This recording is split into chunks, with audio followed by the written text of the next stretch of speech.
आज हम मातृदाग के बारे में बात करेंगे। मातृदाग, जब एक महिला गर्भवती होती है, वास्तव में तभी से शुरू होता है। मातृदाग डिलीवरी के बाद ही होता है, ऐसा कोई नियम नहीं है। मातृदाग तब शुरू होता है जब गर्भ आगे बढ़ता है, उसी समय। तो हम सभी जानते हैं कि जब एक महिला गर्भवती होती है तो धीरे धीरे उसका वज़न बढ़ने लगता है। कई बार हम सामान्य रूप से जो वज़न होता है वह पूरे 10 महीने में 8 से 12 किलो तक बढ़ता है। तो जब वज़न बढ़ने लगता है, चूँकि थोड़े समय में वज़न बढ़ता है, हमारे शरीर की जो त्वचा होती है वह फैलती है। तो अगर किसी की त्वचा बहुत तेज़ी से फैलती है तो वहाँ कुछ दाग पड़ जाते हैं। हाँ, तो वास्तव में वह दाग इसलिए पड़ता है, जब महिलाएं मोटी होने लगती हैं तो कुछ दाग पड़ जाते हैं। इस मातृदाग को लेकर कुछ भ्रांत धारणाएं भी हैं। जब कई महिलाएं अतिरिक्त वजन बढ़ा लेती हैं तो उनके शरीर पर कुछ दाग पड़ जाते हैं, जिसे कई लोग गलत तरीके से मातृदाग समझते हैं। हाँ, तो इसको लेकर कई बार परिवारों में अशांति भी होती है। तो मेरा बात करने का उद्देश्य यही है कि मातृदाग का मतलब एक दाग है जो पड़ता है, वह सिर्फ मातृत्वकालीन समय में ही नहीं पड़ता। और भी कुछ स्थितियां हैं जिनमें महिलाओं के शरीर पर वह दाग हो सकता है। इसलिए आइए हम मातृत्वकालीन दाग के बारे में बात करें। अगर हम शुरू से ही थोड़ा सावधान रहें, थोड़ा माँओं के प्रति ध्यान दें, तो इस मातृदाग की मात्रा बहुत कम हो जाएगी। और कई बार मैंने अपने कई मरीजों को देखा है कि जन्म के बाद उनके शरीर पर कोई दाग नहीं होता। वास्तव में इस मातृत्वकालीन दाग से छुटकारा पाने के लिए आपको अपनी तैयारी पहले दिन से ही शुरू करनी होगी। पहले दिन से मतलब है जब से आप गर्भ धारण करती हैं या आपको पता चलता है कि आप माँ बनने जा रही हैं, तभी से आपको सावधान रहना होगा और अपने प्रति ध्यान देना होगा।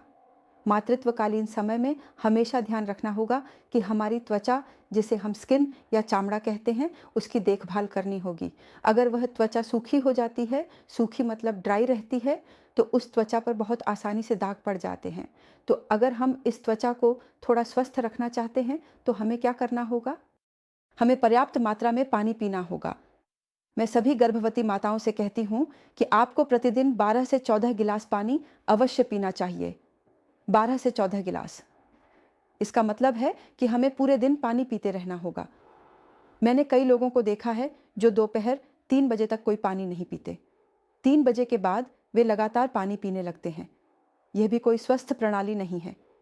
आपको पूरे दिन समान मात्रा में पानी पीना होगा।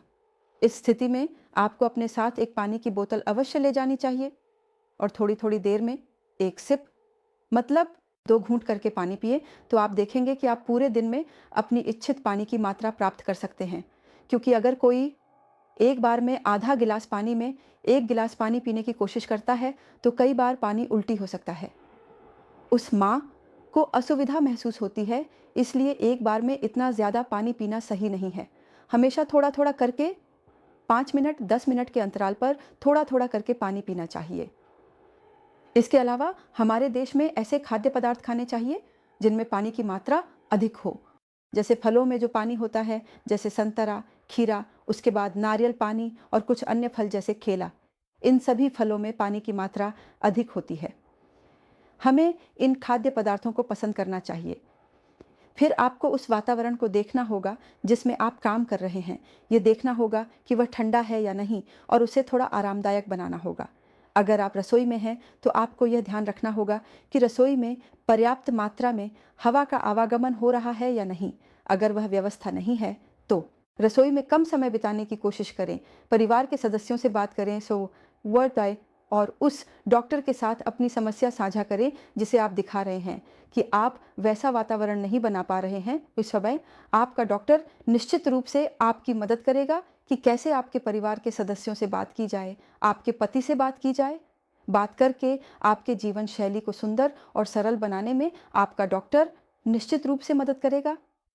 उसके बाद आइए, हमें कुछ और बातों का ध्यान रखना होता है, जैसे कि इसे भिगोकर रखना। भिगोकर रखने का मतलब है नियमित रूप से कुछ तेल का उपयोग करना। तेल में कई बड़े-बड़े ब्रांड के तेल होते हैं जो बाजार में उपलब्ध हैं। विदेशी फॉर्मूलेशन है, देसी फॉर्मूलेशन है, सब कुछ है, लेकिन सरल तरीके से मैं जो अपने मरीजों को बताता हूँ, वह एकदम सरल तरीके से है। Olive oil. अगर आप दिन में 3 से 4 बार ऑलिव ऑयल का उपयोग करते हैं तो निश्चित रूप से आपकी त्वचा सुंदर रहेगी, स्वस्थ रहेगी और ऑलिव ऑयल का उपयोग आंखें मुंजले के। अगर आप बस नहाने के बाद जब शरीर थोड़ा गीला होता है उस स्थिति में ऑलिव ऑयल का उपयोग करते हैं, आपकी त्वचा बहुत अच्छी रहती है, बहुत नरम रहेगी और आप खुद महसूस कर सकेंगे कि आपकी त्वचा में जो परिवर्तन हुआ है वह और भी सुंदर हो गया है। तो गर्भावस्था के दौरान त्वचा की देखभाल अवश्य करनी चाहिए।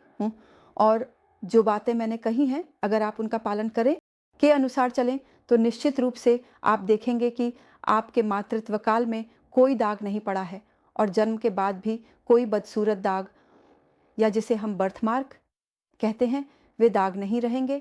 तो यह सब वास्तव में माँ पर और उसकी अपनी देखभाल पर निर्भर करता है। अगर एक माँ गर्भकालीन समय में अपनी त्वचा की सही देखभाल कर सकती है तो हम आमतौर पर मान लेते हैं कि उस माँ के शरीर पर मातृत्वकालीन कोई दाग नहीं पड़ेगा। सभी अच्छे रहें, स्वस्थ रहें।